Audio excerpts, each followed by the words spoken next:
Hi, I'm Tony Northrup, and for Chapter 4 of my book, Stunning Digital Photography, my daughter Chelsea and I are out at a baseball diamond to demonstrate why you should learn to use back button focus. Back button focus is a technique that stops your camera from autofocusing when you push that shutter button halfway. Normally you push the shutter button halfway, your camera autofocuses, and then when it focuses, you push it all the way to take a picture. And that's awfully convenient, especially if you don't know how to use a camera. But if you separate the focusing and the picture taking, it opens up a whole new world of possibilities and allows you to take pictures so much faster.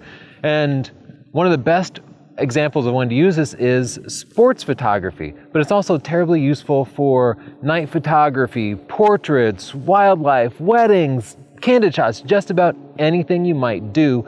Back button focus can make it better. So first I'm going to show you just how much better by taking a couple of shots of my daughter here. Now, she's batting, and when she's at home plate, I like to use focus recompose so I can put her right at the edge of the frame and use that rule of space to leave plenty of room in front of her. But when she's running down the baseline, my camera's autofocusing system needs all the help it can get to keep up with her. So in other words, when she's batting, I want to use single focusing, known as one shot for Canon cameras or AFS for just about anything else. And then when she's running, I want to use continuous focusing, AFC or just AI servo on Canon cameras. And it would be a little tough to switch modes while I'm trying to take pictures because I don't know when she's going to hit the ball, right? But as soon as she does, I'd have to switch modes and that could take a little bit. So I'll demonstrate taking pictures without using back button focus first.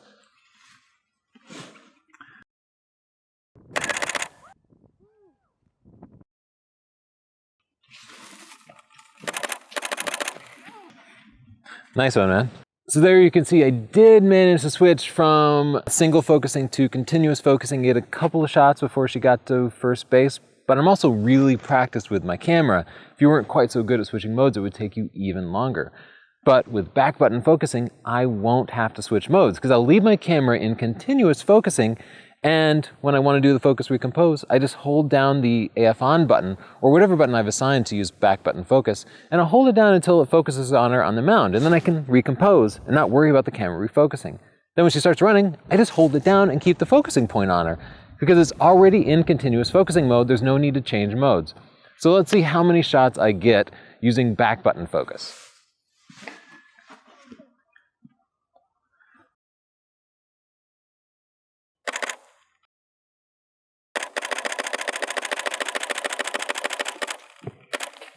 Great, awesome. So as you can see, there was almost no delay there. All I had to do was to put the focusing point on her and then hold down that back button focus. It took me less than a second, and that gave me 10 times more shots of her running down the baseline. So now that I've sold you on the usefulness of back button focus, how do you actually get it set up? And unfortunately, it's different for every single camera. All I can do is tell you to search for the model number of your camera and the phrase back button focus in, say, Google. So you might say Canon 70D back button focus, and you'll find somebody has nicely provided instructions for you. In general, it can be a one-step process or a multi-step process. Usually you have to find the setting in your camera that turns off autofocusing when you push the shutter button halfway down. Then, if your camera doesn't have a dedicated AF on button, you need to assign autofocusing to one of the buttons on the back of the camera. Those two steps are enough to allow anybody to use back button autofocus. It's going to take some practice though. You'll need to use it for a couple of days until the muscle memory kicks in and you learn to automatically focus using that back button. And until you get to that point, you might miss a few shots. So I encourage you to set it up and then practice, practice, practice. If you ever need to switch back to your traditional focusing system, just put that camera over in the green mode or fully automatic mode, and usually the camera will override all of your existing settings.